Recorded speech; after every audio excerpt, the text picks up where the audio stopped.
Pois não.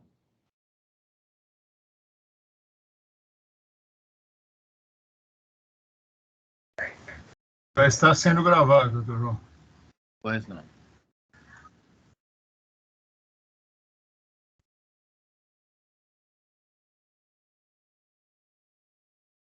O doutor Marco Antônio quer apresentar primeiro, o doutor Giuliotti.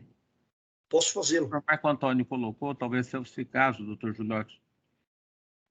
Pela ordem, senhor presidente, Pois não, parece que existe pedido de sustentação oral em alguns casos, não é?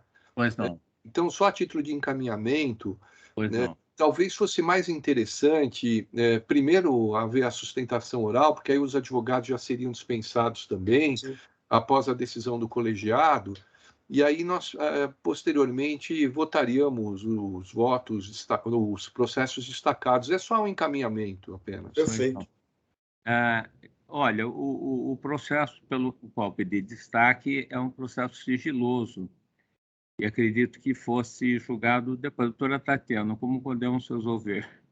Não, do doutor Ponte tem um processo que também tem pedido de sustentação e não é sigiloso, então eu acho que é nesse sentido que ele...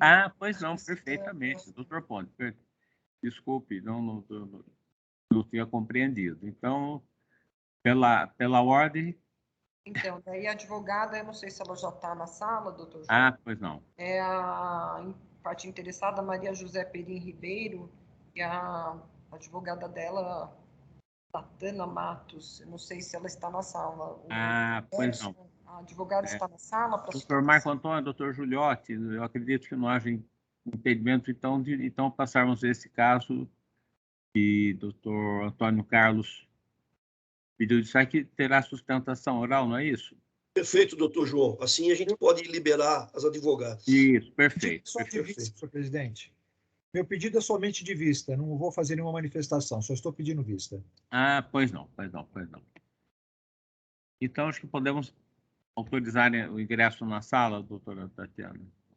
Ela já está na sala, doutor. Já está na sala. Pois não. Boa tarde.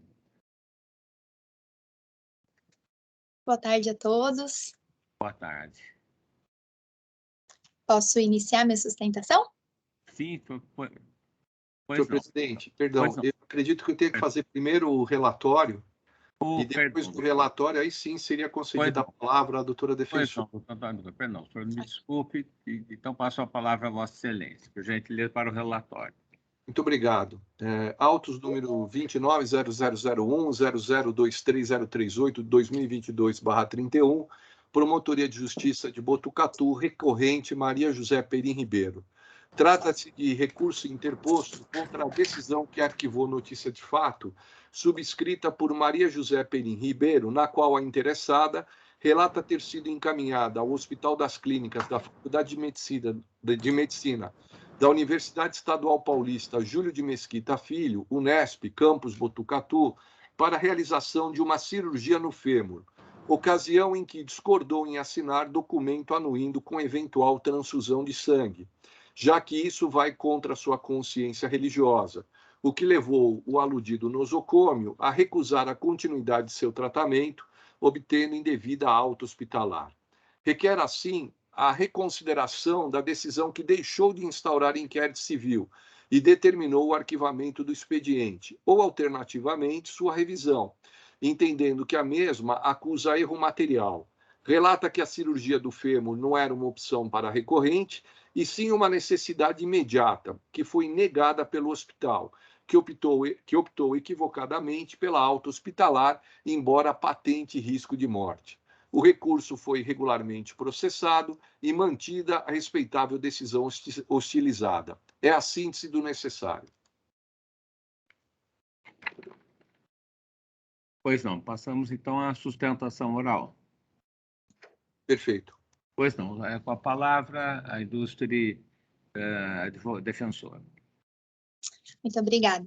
Excelentíssimo senhor presidente, senhor relator conselheiro e demais integrantes desse egrégio conselho.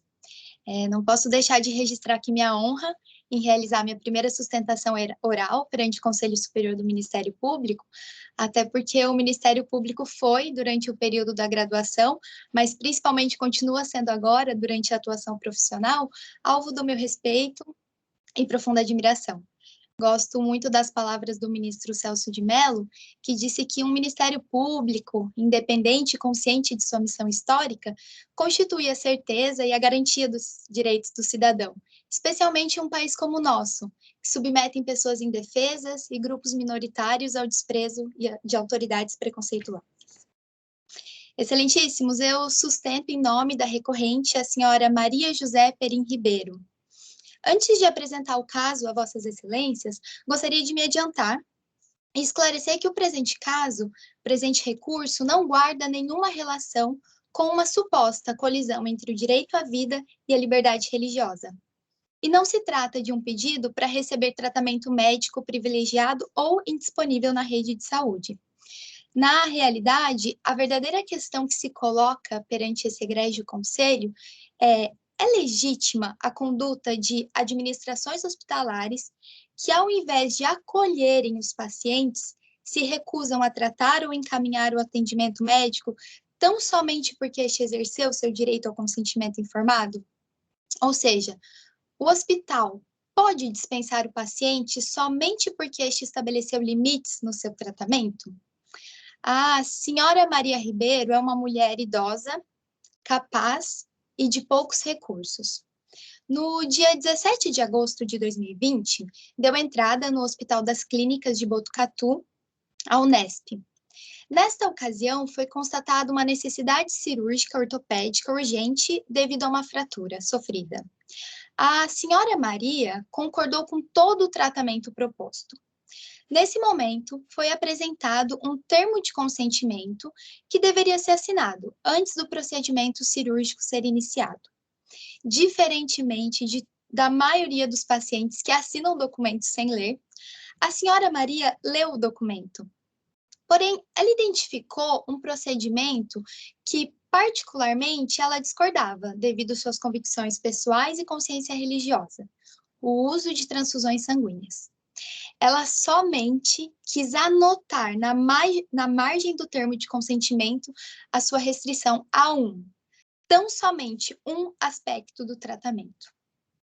Acontece que a Unesp, de forma autoritária e arbitrária, não permitiu que a paciente participasse nas decisões do seu próprio tratamento e cancelou a cirurgia apesar da necessidade. A realidade é que, apesar dos termos de consentimento serem um documento em que cada paciente possa expressar de forma livre sua decisão a respeito do seu tratamento, a Unesp o utiliza como um contrato de adesão. A senhora Maria foi privada do seu direito fundamental, o direito à saúde, devido a um entrave administrativo por parte da Unesp.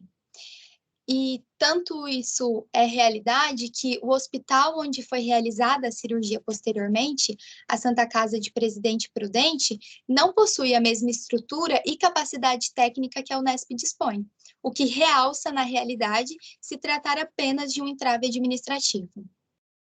Em que pese houve o arquivamento pela douta Promotoria de Botucatu, a necessidade de reforma de tal decisão, uma vez que essa decisão está fundada em um erro material, conforme mencionado no relatório. Ou seja, os fatos que embasam as premissas para o arquivamento estão equivocados.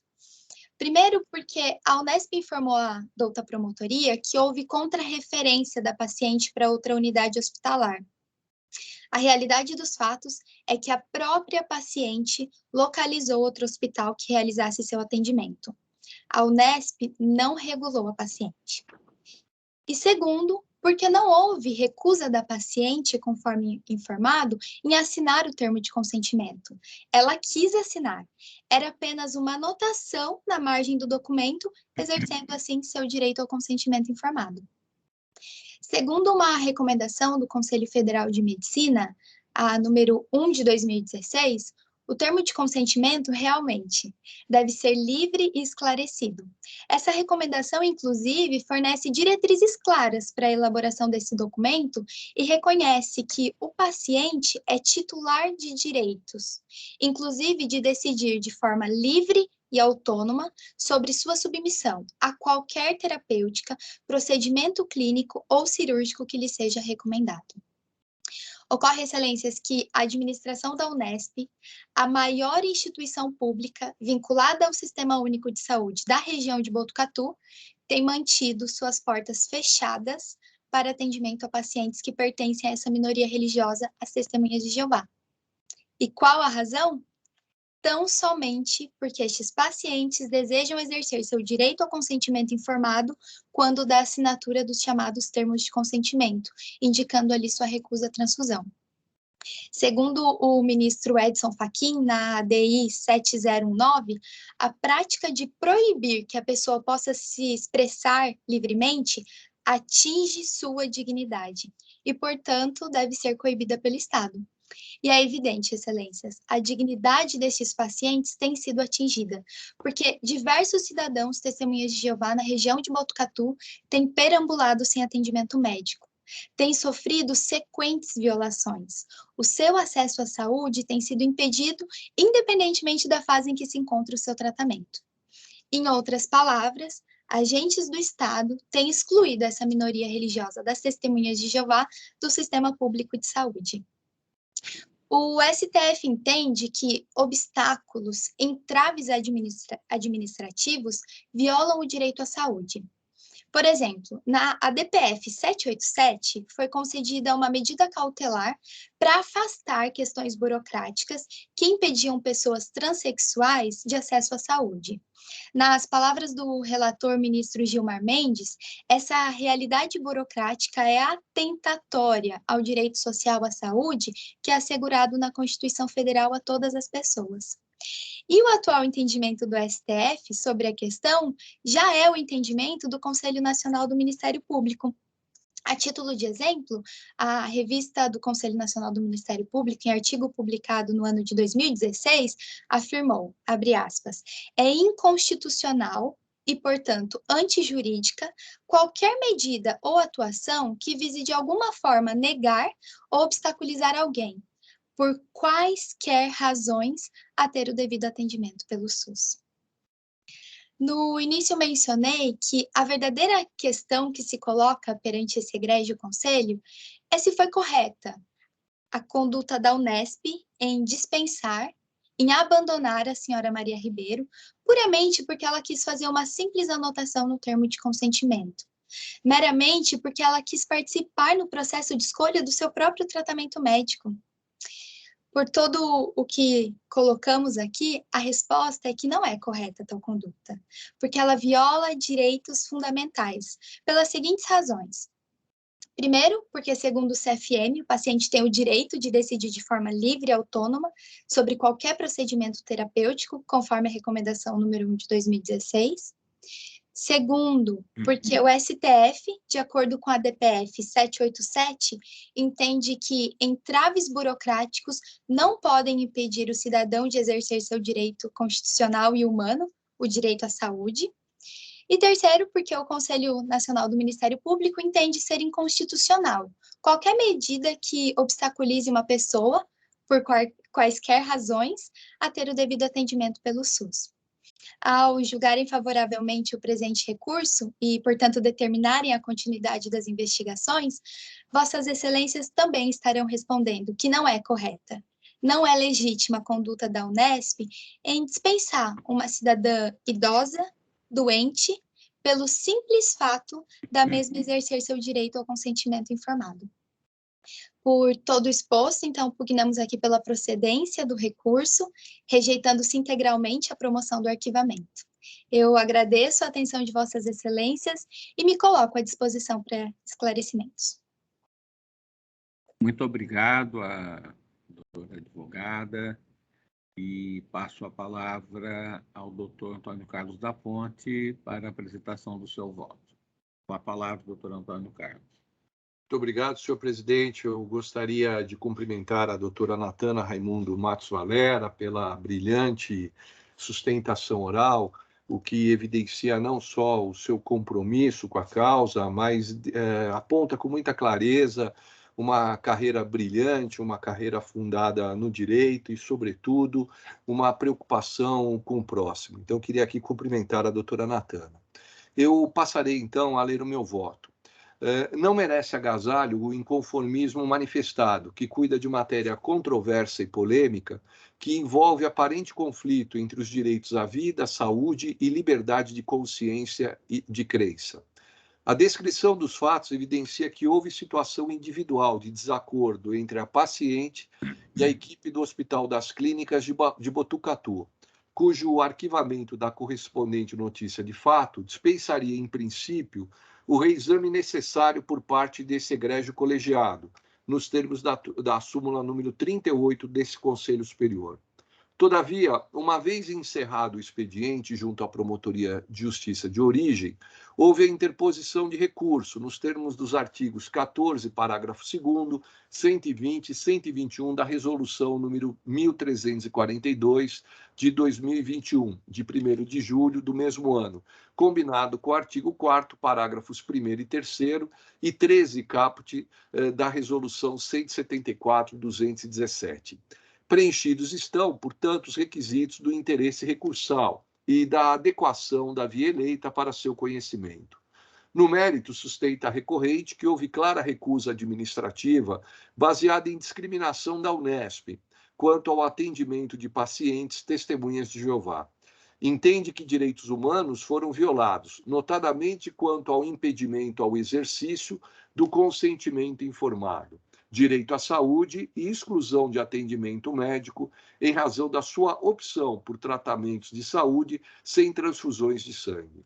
Reconhece o direito à recusa por parte do médico, ao seu dever de assistência por razões morais, mas reforça que referida objeção não é legítima quando tal recurso de atendimento ou transferência é usada contra um grupo de pacientes ou quando se trata de autoritarismo que visa impor a opinião do médico contra a decisão livre e esclarecida do paciente.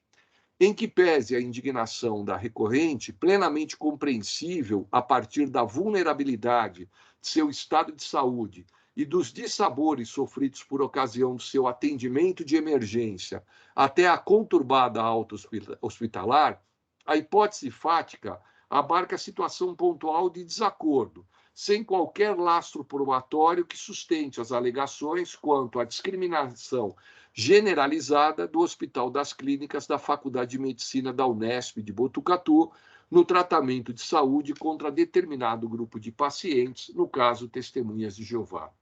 Cuida-se de conclusão pessoal a que chegou a paciente a partir de sua situação individual, que não encontra ressonância com os elementos de convicção trazidos nos autos. Tampouco tem o condão de permitir afirmar que estaria havendo ofensa a interesses coletivos afetos à saúde pública dos usuários que professam determinada fé.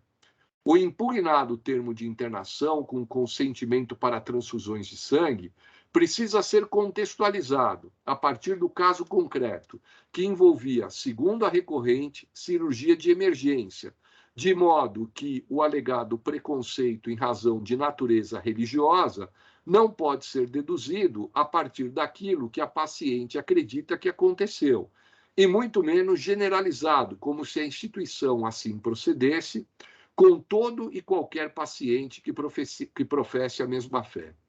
A alegação de discriminação ou preconceito em razão de religião, no caso concreto, não se confirma, haja visto que não é dado obrigar o médico ou sua equipe a realizar um procedimento cirúrgico de tal porte, revestido de risco e que pode demandar transfusão de sangue intraoperatória ou pós-operatória, em situação absolutamente contrária à sua convicção pessoal e profissional, ao seu aprendizado e fora dos parâmetros recomendados pelo seu conselho profissional e pelo Código de Ética Médica.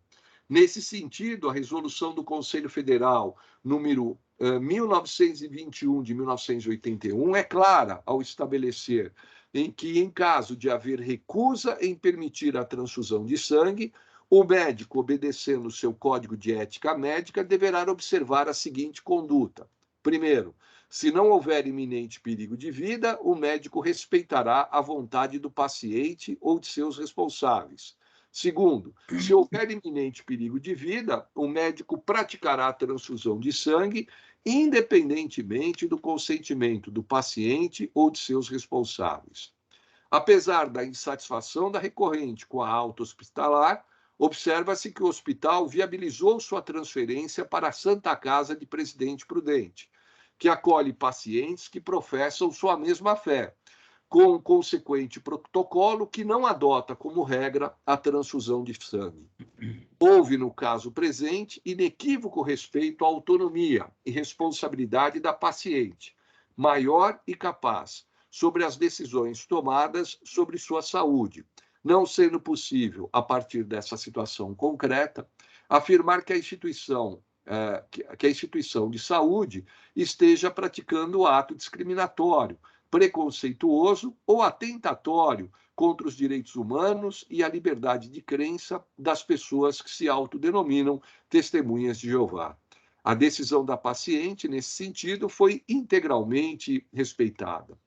A questão é tormentosa juridicamente, como bem observado pelo zeloso promotor de justiça que preside o feito, a partir do momento em que tanto a negativa de pacientes testemunhas de Jeová em assinarem termos de consentimento para eventual transfusão de sangue em cirurgias programadas, quanto a recusa dos médicos em realizar a cirurgia sem o correspondente termo de consentimento, possuem respaldo legal. Me parece que está um microfone aberto, senhor presidente. Eu falo com o meu cliente que no WhatsApp, eu preciso mandar coisas para a economia. Senhor presidente, pela ordem, existe um microfone que está em aberto e está interrompendo o meu voto. Continuando.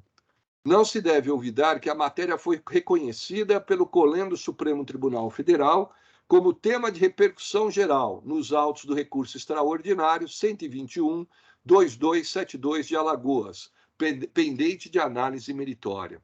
Sob o prisma da tutela coletiva dos direitos humanos e da saúde pública, efetivamente não há nos autos qualquer elemento indiciário que justifique, nesse momento, a instauração de um inquérito civil em face do hospital, seu corpo diretivo e profissionais da saúde. Ademais, admitir-se a deflagração de uma investigação sem justa causa poderia, em tese, até mesmo configurar crime de abuso de autoridade nos termos do artigo 27 da Lei 13.869 de 2019, visto que não há nos autos, insista-se, qualquer prova que tenha ocorrido conduta discriminatória, omissão de socorro, preconceito ou desrespeito à liberdade de crença e convicção religiosa, de forma generalizada ou situação de recusa em sentido amplo de qualquer atendimento a pacientes que se identifiquem como testemunhas de Jeová. Muito ao contrário, restou inequívoco respeito ao consentimento livre e informado da paciente em questão, com orientação expressa para tratamento em outro nosocômio. Por outro lado, não se evidenciou no caso concreto qualquer justificativa para a manutenção da internação, a partir do momento em que ficou definida a impossibilidade de realização naquela entidade de saúde da cirurgia, sem o correspondente consentimento para eventual transfusão de sangue. Tendo em vista as razões fáticas e jurídicas acima explicitadas, aliadas à repercussão geral do tema, que aguarda julgamento no excelso Supremo Tribunal Federal, parece claro que a decisão impugnada adotou o melhor caminho. Registre-se, pois, oportuno que a fundada discussão envolvendo o direito à vida como bem individual ou difuso, o que, de certa forma, é traduzido pelo próprio Código Penal, que não permite o reconhecimento do crime de constrangimento ilegal nas hipóteses previstas no artigo 146, parágrafo 3º, o que evidencia que a vida e a saúde não podem ser classificados de forma simplista como bens eminentemente individuais. Por fim, cabe destacar que esse colegiado, no último dia 22 de fevereiro, por ocasião do julgamento dos autos 29.0001, 0023.066, 2022/51, que cuidava de questão idêntica e teve como relator o eminente conselheiro Pedro de Jesus Giuliotti, por votação unânime, adotou a tese que ora se defende. Em face de todo exposto, voto pelo conhecimento e desprovimento do recurso interposto, mantendo-se assim os exatos termos da R-decisão hostilizada. É como voto, senhor presidente.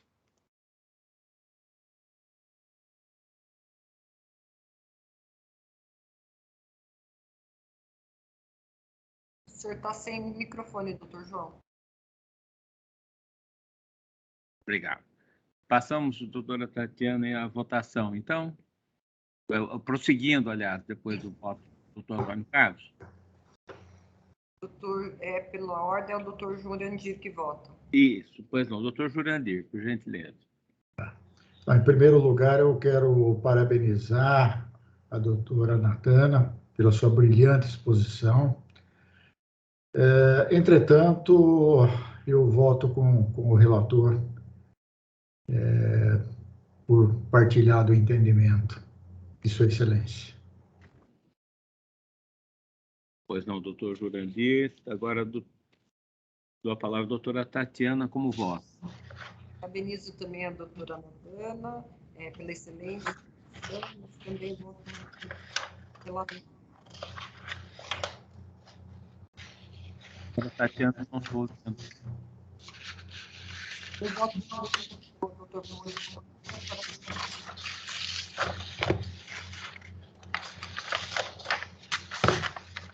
Só? Então, como é que estava um ruído paralelo, doutora Tatiana, perdão de novo, não consegui ouvir o voto da senhora, havia um ruído paralelo. Tá, eu voto com o doutor Ponte, o relator, e parabenizo a doutora Natana pela excelente exposição. Muito obrigado. Agora, ouvi o voto do doutor José Carlos Bonilha, por gentileza. Sim, eu também cumprimento a advogada, doutora Natana Raimundo Matos Valera, pela combatividade, pela clareza, pela objetividade, mas também acompanho o brilhante e impecável, na minha modesta opinião, voto do relator, porque também consegui enxergar que houve respeito por parte da VUNESP do posicionamento adotado pela paciente. A falta do consentimento foi respeitado, tanto que ela foi encaminhada para um outro nosocômio, onde pudesse receber, eventualmente, o tratamento. A questão não é meramente da administração do hospital. Aquele termo de consentimento revela apoio ao Código de Ética Médica. E num ambiente de cirurgia, a possibilidade em tese de haver durante ou após a cirurgia a transfusão de sangue não pode ser descartada e não se pode compelir o hospital ou o médico a agir de forma a contrariar os preceitos estabelecidos no Código de Ética Médica. Portanto, não vejo tenha havido omissão, não vejo tenha havido, com todo respeito, o preconceito assinalado. Entendo que a opinião da paciente foi, sim, respeitada e, portanto, peço vênia para acompanhar o voto do relator. Obrigado. Obrigado, doutor Bonilha. Agora, por gentileza, o doutor Saad Mazlum. Obrigado, senhor presidente. Cumprimento também a doutora Natana, parabéns pela brilhante exposição. Aliás, para uma primeira exposição, Vossa Excelência se saiu muito bem, parabéns. Nós tivemos acesso, eu tive acesso ao voto do eminente relator, com o qual eu concordo, estudei a questão também, tive acesso aos autos e, apesar dos brilhantes argumentos, doutora Natana, realmente eu permaneço no entendimento, no mesmo entendimento colocado pelo eminente relator e seu brilhante voto. Eu como voto também, senhor presidente. Obrigado, doutor Saad. Agora o doutor Pedro de Jesus Giuliotti. Com a palavra. Obrigado, senhor presidente. Também saúdo a jovem advogada pelo seu brilhante voto. mas eu vou pedir vênia para acompanhar o relator, que seguiu o mesmo entendimento que adotei no caso semelhante na sessão passada. Então, eu acompanho o brilhante voto do doutor relator. Obrigado, doutor Giuliotti. Agora passo a palavra para o voto, manifestar seu voto, doutor Marco Antônio Ferreira Lima. Com a palavra, doutor Marco Antônio. Senhor presidente, digna doutora Natana, que em cumprimento pela brilhante sustentação, como não poderia deixar de cumprimentar o digno relator, que complementou e trouxe ainda mais subsídios em relação ao igualmente brilhante voto trazido pelo doutor conselheiro Giuliotti, em tema idêntico já tratado perante este colegiado e que seguiu no mesmo entendimento. Somente peço vênia para acrescentar, até para ilustração, a resolução recente do Conselho Federal de Medicina, de 16 de nove de 2019, resolução esta número 223219, onde a doutrina veio a enriquecer esta resolução, tratando do chamado abuso de direito do paciente em relação a esta sua autonomia de vontade que passa a ser restrita, então não tão absoluta como Vossa Excelência colocou. Como bem pontuou o nobre relator, em situações de urgência e emergência, a questão volta-se muito mais ao direito penal do que necessariamente às regras assim aqui apresentadas. Em situações de urgência e emergência, prevalece a terapêutica. Acompanho o voto do digno relator. Muito obrigado, doutor Marco Antônio. Passo agora a palavra ao doutor Calil para o seu voto. Doutor Calil, por gentileza. Renovando meus cumprimentos aos ilustres integrantes desse colegiado, saúdo a nobre defensora pela clareza, pela concisão, pelo brilhantismo da exposição, que demonstra que ela terá uma carreira brilhante na advocacia. Mas peço vênia também para acompanhar o relator. Pois não, doutor Calil. Doutora Tatiana, falta o meu voto, né? Sim, falta o seu voto. Tá. Eu quero cumprimentar a doutora Natana Raimundo Matos Valera pela excelente, muito bem fundamentada sustentação oral e também cumprimentar o ilustre relator, doutor Antônio Carlos da Ponte, pelo voto magnífico, uma verdadeira aula sobre o assunto. Eu também acompanho o doutor Antônio Carlos, embora a respeito da argumentação da ilustre advogada, mas eu também acompanho o voto do doutor Antônio Carlos da Ponte.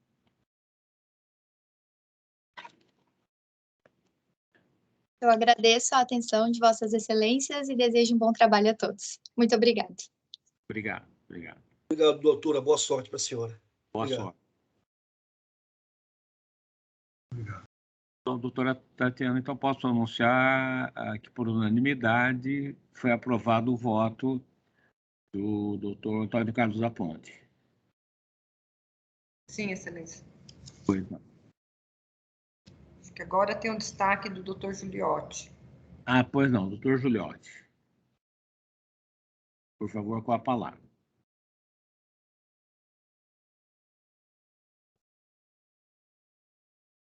Pois não, senhor presidente. O meu voto se refere ao processo 14.0699.0000055/2020. É o terceiro processo da minha pauta, né? Processo que veio da Subprocuradoria-Geral de Justiça. Trata-se de inquérito civil instaurado a partir de cópias dos acordos encaminhados pelo presidente do Tribunal de Justiça de São Paulo à Procuradoria-Geral de Justiça, proferidos nos processos disciplinares referentes à apuração de condutas do magistrado. Consta que o investigado entregava o cartão de assinatura digital, login e senha aos funcionários do cartório para ampla utilização com delegação de atividades tipicamente jurisdicionais, consistente na elaboração e assinatura de decisões sem qualquer conferência, o que, inclusive, deu causa a atos fraudulentos pelo coordenador do 12º Ofício Civil de Santos, o que é objeto de outro apuratório. Consta ainda que foram averiguadas ausências injustificadas do magistrado ao trabalho para a realização de viagens, como também delegação do cartão de assinatura digital a servidor quando se encontrava em gozo de compensação. Realizadas diligências, verificou-se que foram instaurados procedimentos administrativos contra o magistrado, com aplicação de sanções e reposição no valor do dano, debitando-se integralmente do saldo de retroação do subsídio, o que fazia jus o magistrado. Esse, em breve, em síntese, o relatório.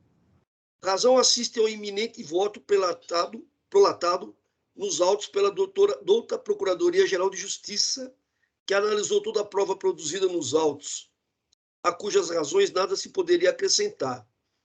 Conforme se depreende dos autos, o presente inquérito civil se originou a partir de decisões proferidas em processos disciplinares, referentes à apuração de condutas do magistrado, apurando-se que o magistrado indevidamente delegava a atividade jurisdicional típica de magistrado para servidores vinculados ao 12º Ofício Civil da Comarca de Santos. Em razão desses fatos, foi aplicada ao magistrado a pena de remoção compulsória e disponibilidade com vencimentos proporcionais ao tempo de serviço. O magistrado entrou com pedido de revisão disciplinar no Conselho Nacional de Justiça, que foi julgada parcialmente, conforme a ementa, e no meu voto eu transcrevo toda a ementa, né, do Conselho Nacional de Justiça, que absolveu quanto à imputação de delegar o cartão de assinaturas e substituição da sanção de disponibilidade com proventos proporcionais pela pena de censura. O Conselho Nacional de Justiça reviu a disponibilidade e aplicou a pena de censura. Desse modo, verificamos a ausência de omissão das autoridades competentes, havendo procedimento administrativo com a devida punição do magistrado. A decisão que foi submetida ao Conselho Nacional de Justiça afastou o dolo por parte do investigado, havendo conclusão de sua culpa na modalidade de negligência. Entendeu-se, inclusive, se afigurar flagrantemente irrazoável a pena de disponibilidade imposta pelo Tribunal de Origem, aplicando-se a remoção compulsória e censura como a repreensões mais adequadas, necessárias e proporcionais para punir o magistrado contra a delegação e faltas injustificadas ocorridas em 2014 e 2016. Lembrando-se que essas últimas foram repostas financeiramente, sendo ressarcido o erário. Portanto, nesse contexto, entendo inviável a responsabilização pela prática de ato de improbidade administrativa calcada no artigo 10 da Lei 8.429, por se tratar de mero ilícito administrativo funcional. Portanto, a promoção de arquivamento é mantida pelos seus próprios e bens lançados fundamentos do voto da douta Procuradoria-Geral de Justiça. É assim que eu voto, senhor presidente. Estou à disposição para eventuais esclarecimentos, caso o meu voto não tenha sido claro o suficiente.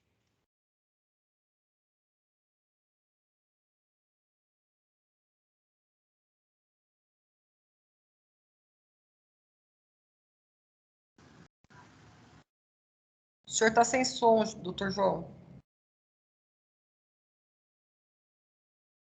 Pronto, obrigado. Agradeço ao doutor Giuliotti e pergunto se alguém tem interesse em se manifestar ou pedir algum esclarecimento a ele. Podemos prosseguir na votação. Por gentileza, o doutor Jurandir Marsura.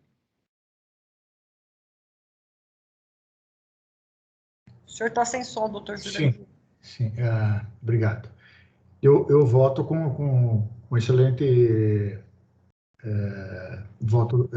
Eu acompanho o excelente voto do relator. Muito obrigado. Doutora Tatiana, como vota? Também acompanho o voto do relator.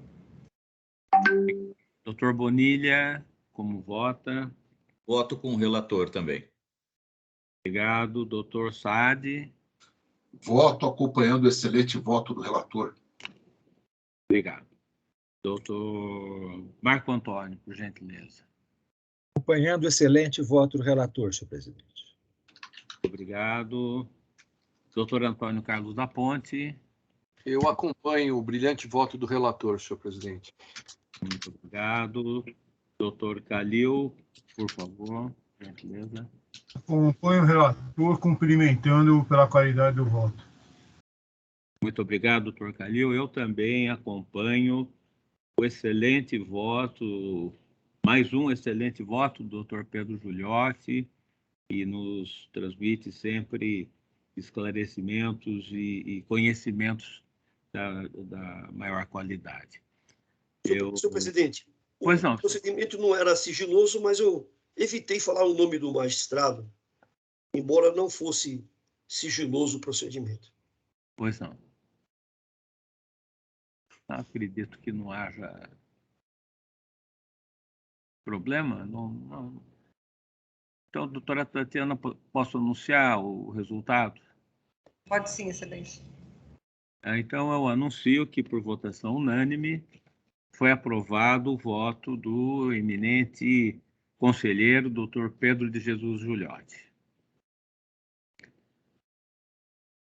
Bom, próximo passo, doutora Tatiana.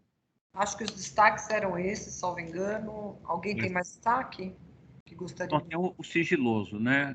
Sim, agora, então, se o senhor quiser, não sei como os senhores querem fazer, passar o voto das turmas e depois ao sigiloso. Tem os votos das turmas. Né? Turmas. Então, passaremos aos votos de turmas. Pela ordem só, senhor presidente e senhora secretária, me parece que existem outros processos do pleno, não é? Então, talvez fosse interessante que ficasse... Existem outros processos, não existem? Pois não. Sim. Então, me parece que seria interessante que ficasse definido que, em relação aos outros feitos, foi acolhido o voto proposto pelo relator por votação unânime. Sem dúvida. Perfeito, doutor Antônio Carlos. Então, por votação unânime, foram aprovados os votos referentes aos outros processos e os resultados estão à disposição no sistema do Conselho.